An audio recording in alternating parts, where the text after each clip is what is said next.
मंगल भवन अमंगल हारी, द्रवहु सुदशरथ अजीर बिहारी। अजीर का मतलब होता है, अजीर का अर्थ है कि आंगन, उस आंगन में खेल रहे उस बाल रूप का। हम इस चौपाई का नित्य पाठ करने से, अगर कोई व्यक्ति श्री रामचरितमानस को पढ़ नहीं सकता है, गा नहीं सकता है, उसके चौपाइयों का आप श्रवण नहीं कर सकते, पढ़ नहीं सकते, समय नहीं लगता है, क्योंकि नित्य कोई अपने अपने कार्य में व्यस्त है। यदि अगर समय नहीं लगता तो हमें मात्र इस चौपाई को पढ़ करके ही कल्याण कल्याणप्रद होगा। हम श्री रामचरितमानस की इस चौपाई का ही मात्र अपने मुख से निकालने से कौन सी चौपाई?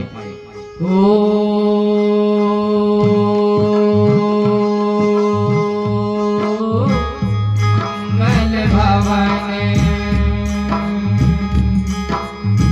मंगल भवन अमंगल हारी,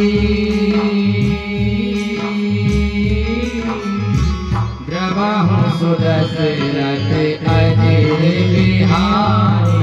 राम सिया राम जय जय राम, राम सिया राम जय जय राम।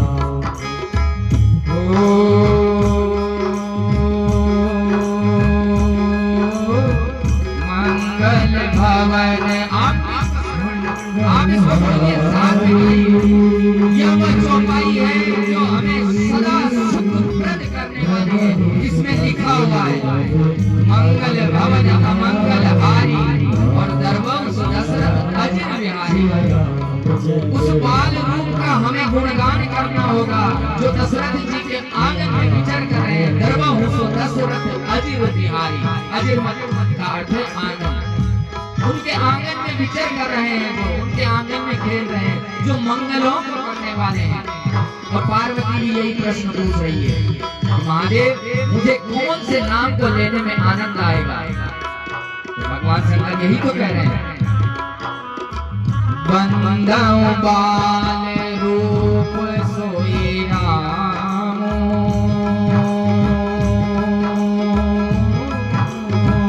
बंदाओ बाल रूप सोई राम,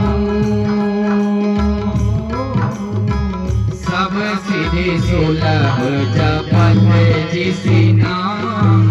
राम सिया राम जय जय राम, राम सिया राम जय जय राम। हाँ करी प्रणाम राम ही पुरारी, कराई प्रणाम राम को प्रणाम कीजिए। हरसि सुधा समगिरा उचारे, राम सिया राम को लेना होगा जो हृदय को आनंदित कर रहा है, हृदय के आनंद से रहा है, प्रस्फुटित कर रहा है हमारे हृदय को। क्योंकि धन्य धन्य बाबा साथ में यह भी तो कह रहे हैं, हे गिरिराज, हे गिरिजा कुमारी, हे हिमशैल सुता, आप धन्य हैं कि आपने यह प्रश्न कर दिया कि हमें किस रूप का वंदन करना होगा। महादेव से प्रश्न कर रहे हैं ना, पार्वती प्रश्न तो कर रही है, मुझे किस रूप का वंदन करना होगा, किस रूप को मुझे गाना होगा। तो बाबा कह रहे हैं, पार्वती तुम धन्य हो कि आपने यह प्रश्न कर दिया, और मैं बता रहा हूँ आपको, और आप लोग भी सुनिए कि उस बाल रूप का वंदन करना होगा। धन्य धन्य गिरिराज कुमारी, धन्य धन्य गिरिराज कुमारी, तुम समान नहीं कोई उपकारी। राम सिया राम, तुम्हारे समान कोई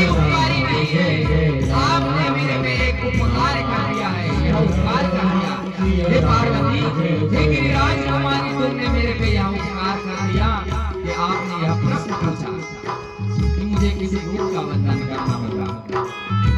और कथा में कहे भी यही गए हैं, सदैव आपने जिसका भी श्रवण चाहे वह याज्ञवल्क्य ऋषि कह रहे हैं, वो भी बाल रूप का ही वर्णन कर रहे हैं। क्यों? क्योंकि होता ही ऐसे है।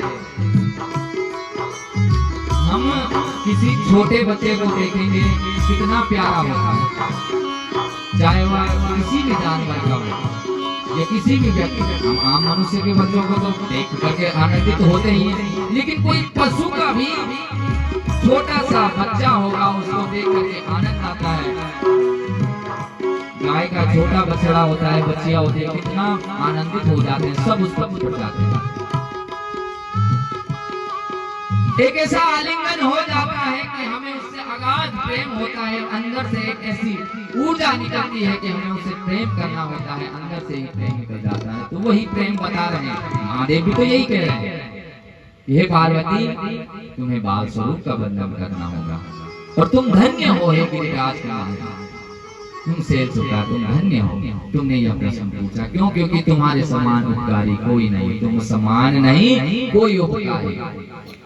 पूछे रघुपति कथा, आपने आगे की कथा पूछी कि रघुपति की कथा हमें किस प्रकार से कल्याण देगी, ये सारे प्रश्न आपने प्रथम दिवस में वंदना प्रकरण सुना 40 चौपाइयों में, 40 दोहों में, और 214 चौपाइयां गाई हमने, जिसमें वंदना प्रकरण था। मात्र तुलसीदास जी ने वंदना प्रकरण सिर्फ प्रणाम किया अनेकों अनेक ऋषियों को, संतों को। उसके बाद शिव की कथा आई, यहाँ पार्वती अब सिर्फ प्रश्न प्रकरण शुरू, प्रश्नों का प्रकरण शुरू हुआ। उसके बाद से ही हमें राम कथा में प्रवेश हुआ, श्री राम का जन्म हुआ, नारद का मुंह से पूर्व राम जन्म। तो जब प्रश्न पूछे जाएंगे तभी उत्तर निकलेंगे। अब उसके बाद उत्तर हुए, क्योंकि रामचरितमानस के 6 कांड पूरे कथा के हैं, और जो उत्तर कांड है उसमें सारे उत्तर आपको मिल जाएंगे अपने जीवन के। आप कभी अध्ययन कीजिए, कभी पढ़ना रामचरितमानस को, उसमें उत्तर कांड में आपको आपके मन में जितने प्रश्न होंगे सारे प्रश्नों के उत्तर रामचरितमानस में, एक एक प्रश्न का उत्तर। यूं तो मैंने कल भी कहा कि एक एक अक्षरम पुंसाम महापातक नाशनम, ये वाल्मीकि रामायण कह रही है कि इसका एक एक अक्षर महापातक नाशनम, महापातक ना हमारे सारे कष्टों को हरने वाली है। ये रामचरितमानस है, ये हमारे मन के मेल को धो रही है। मानस नाम ही इसका मानस, मन के मेल को, जो हमारे मन से सारे विकारों को निकाल रही है, वही तो मानस है। और किसका मानस? राम का अर्थ राम, राम, और राम ही वह परब्रह्म। बार बार उस ब्रह्म की बात हो रही है। तो बाबा भी यही सती को सुना रहे हैं, पार्वती को, कि राम कथा में हमें प्रवेश करना होगा, लेकिन सारे प्रश्नों के उत्तर बाबा ने दिए। आनंदित हो रहे हैं। इधर याज्ञवल्क्य ऋषि भी भरद्वाज जी को सुनाने में आनंदित हो रहे हैं। जिन हरि कथा सुनी नहीं काना, जिन्होंने इस हरि कथा को अपने कानों से नहीं सुना, सर्वन रंध्र अहि भवन समाना। अहि रंध्र एक शब्द आया है,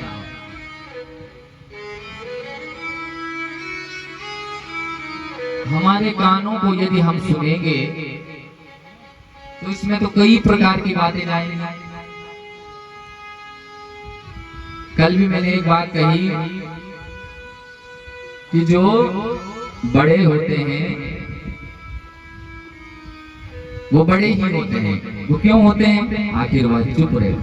जो चुप होते हैं वही बड़े होते हैं। अब जो चुप रहेगा वही तो बड़ा होगा। तो यही जिन राम कथा सुनना पड़ेगा, एक कान से सुनो और दूसरे कान से निकाल दो, कहते हैं ना। लेकिन यह राम कथा ऐसे नहीं है। जिन हरि कथा सुनी नहीं काना। और रंध्र क्या है? वह रंध्र एक ऐसा ऐसा रंध्र है कि हमें इस रंध्र को अंदर प्रवेश करवाना होगा, कान से अंदर, यहाँ हृदय में। ऐसा नहीं कि एक कान से सुना दूसरे कान से निकाल दिया, क्योंकि बड़े लोग तो जब जो चुप होगा वो क्या करेगा, वो अंदर प्रवेश करेगा। जो बड़बड़ करेगा वो एक कान से सुनेगा, बोलेगा यार शुद्ध बड़बड़ कर मुझे पीवानी सफर दो। हाँ, होता ही ऐसे। हम नित्य सभी को देखते हैं, सब सुन रहे हैं। तो सर्वने रंध्र अहि भवन, उसका यह श्रवण रंध्र, हमारे यह पूरा रंध्र, अंदर का हृदय रंध्र ऐसा रंध्र है, एक भवन का समान है। इस भवन में कई प्रकार के उस बातें आ सकती हैं, कई प्रकार की हमारी जो श्रवण कथाएं वह आ सकती हैं।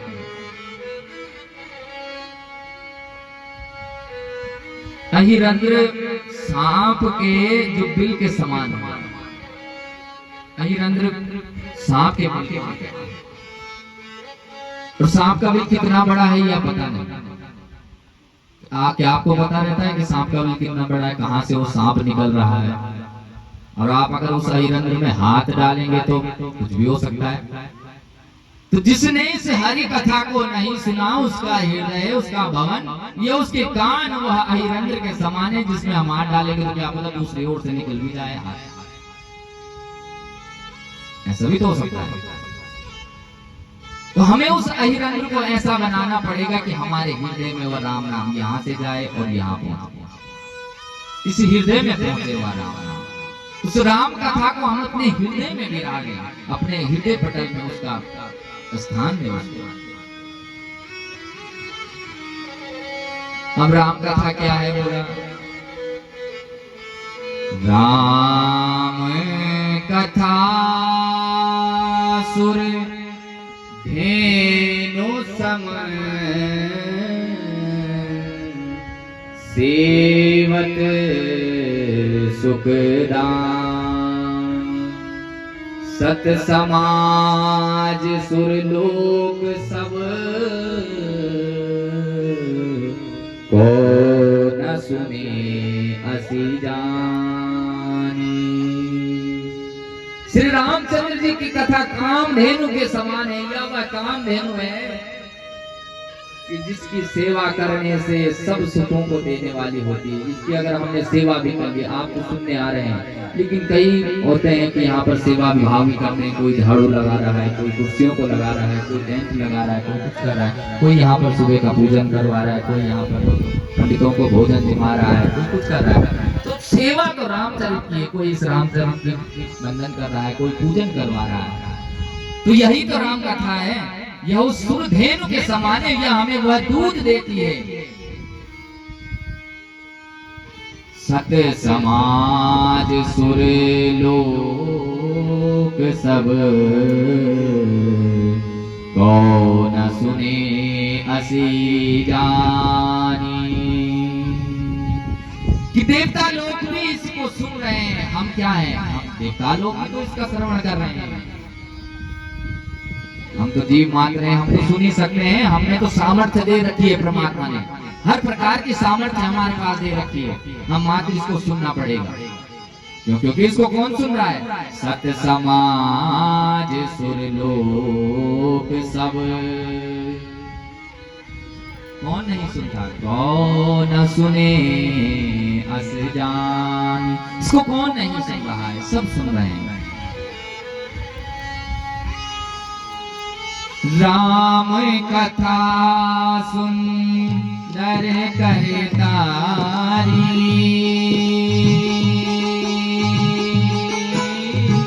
राम कथा सुंदर करतारी,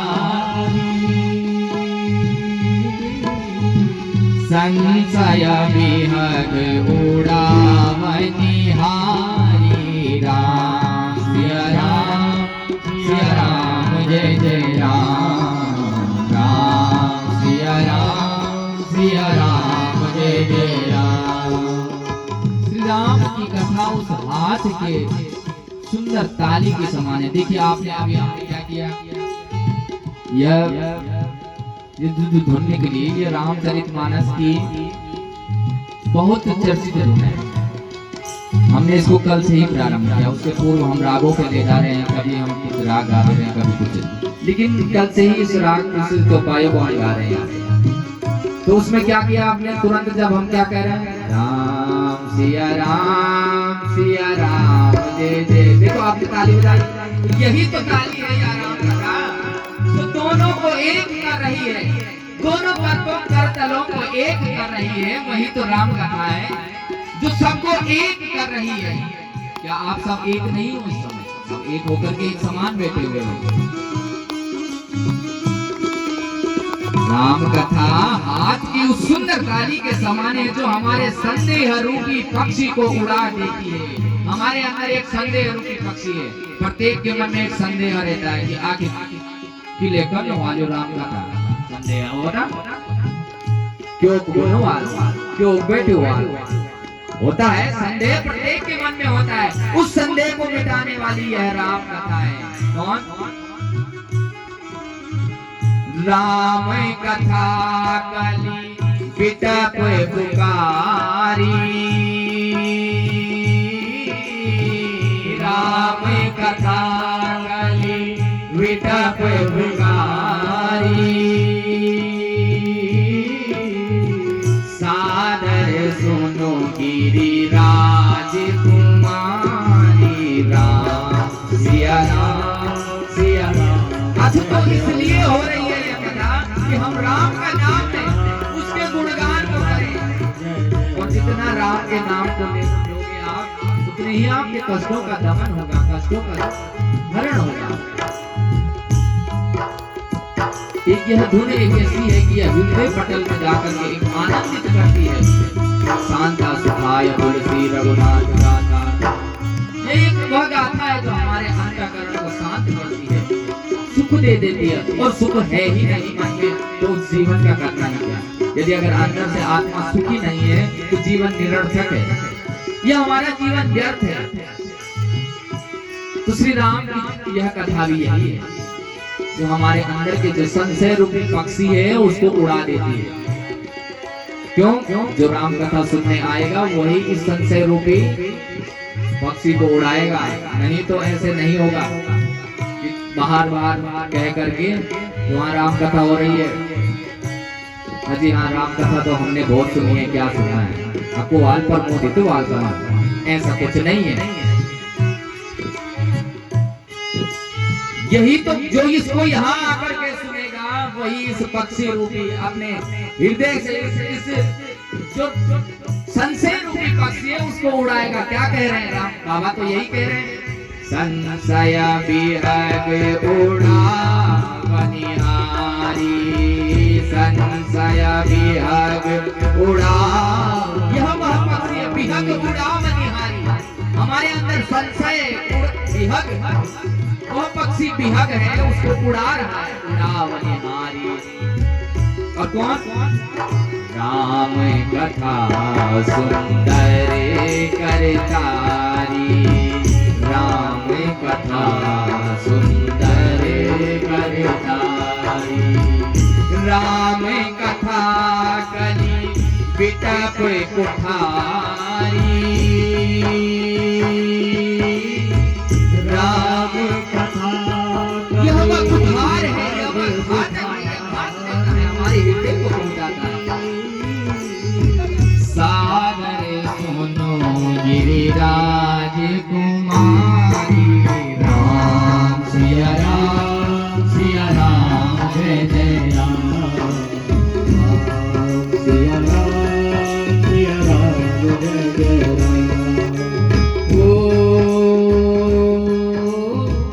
जथा अनंत राम भगवाना, जथा अनंत यह अनंत है भगवान, यह नाम अनंत है। कौन सा नाम? तथा कथा की रति गुण गाना, राम सिया राम जय जय राम, राम सिया राम जय जय राम। इस राम की यह कथा अनंत है, और वह कथा अनंत कैसे है? क्योंकि इसकी कीर्ति परमात्मा ने गाई है। किस परमात्मा ने? अखंड कोटि ब्रह्मांड नायक भगवान भुवनेश्वर भगवान महादेव ने पार्वती को गाई सुनाई, क्योंकि उनके मुख से निकली हुई कथा है यार। और बाबा तुलसी ने तो हमारे सामने इसको शब्दों के रूप में रख दिया, और न जाने महादेव ने किस प्रकार से इसका बखान किया, वह तो बाबा ने सिर्फ अपने मन में एक कल्पना करके हमारे सामने रख दिया।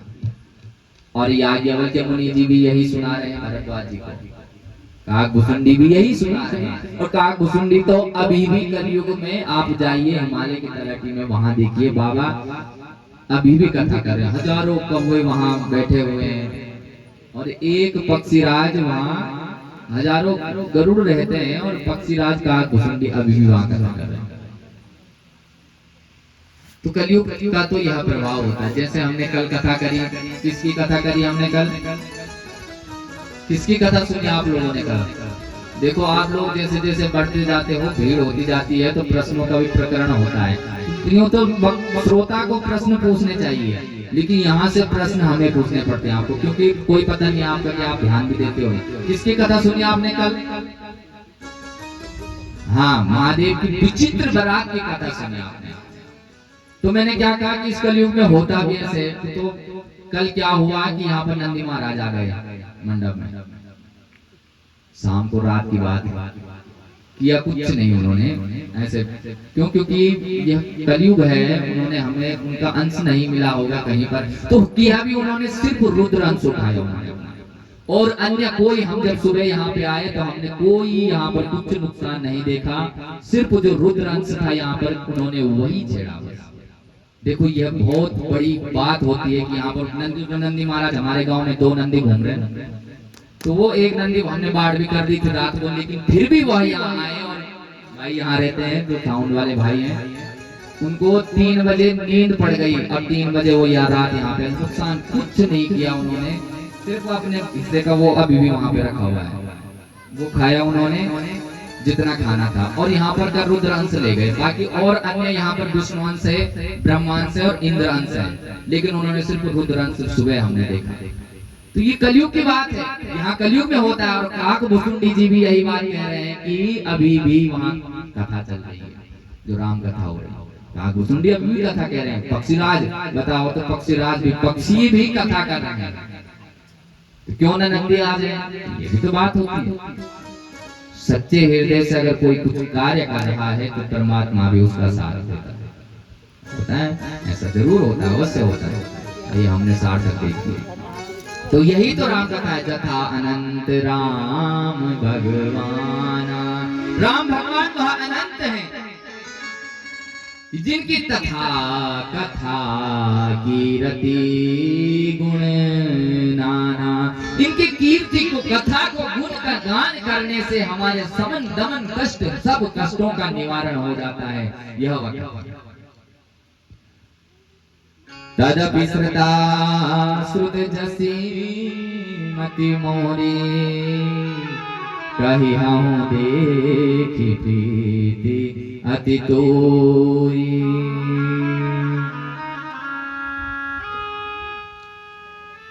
आगे बाबा कथा को बढ़ा रहे हैं। पार्वती, आपने प्रश्नों का प्रकरण पूछा, अनेकों अनेक प्रश्न पूछे कि बाबा रामचंद्र जी को वनवास क्यों हुआ, रामचंद्र जी ने सीता का जो अंत में परीक्षा दी, सारे प्रश्नों को पूछा कि किस प्रकार से क्यों हुआ, यह क्यों हुआ। यह हमारे मन में भी आते हैं, इस संसार में कलयुग के जीव मात्र के मन में भी यह प्रश्न होते हैं कि आखिर राम ने धनुष क्यों तोड़ा, आखिर राम ने सीता की अग्नि परीक्षा क्यों ली, और आखिर में सीता का परित्याग क्यों किया। तो यही सीता पार्वती के मन में भी प्रश्न, और प्रश्न पूछते पूछते पूछते बाबा ने यही, भगवान भोलेनाथ यही कह रहे हैं कि राम ब्रह्म व्यापक जग जाना, परमानंद परेश पुराना। यह उस परमानंद को देने वाला है। राम का नाम तो वह परमानंद है। रोज कहा जा रहा है कि राम, राम खुला और मां बंद, इसके बाद कुछ नहीं है, सृष्टि में है भी नहीं कुछ। राम के अलावा, नाम के अलावा कुछ नहीं है। नाम की ही तो सब महिमा है। और अगर बार बार आप माँ माँ माँ माँ ही करते रहोगे तो वो माँ में ही मुंह खुलता रहेगा, और बार बार फिर आप कोशिश करोगे कि मेरा मुंह खुलता रहेगा।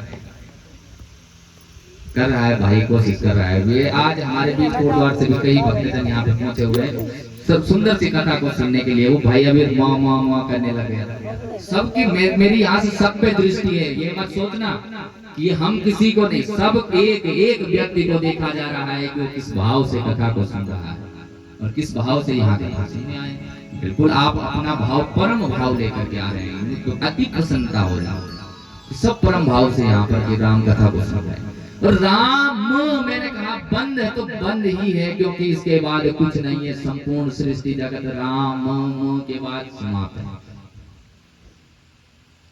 क्योंकि राम ब्रह्म व्यापक जग जान, परमानंद परेश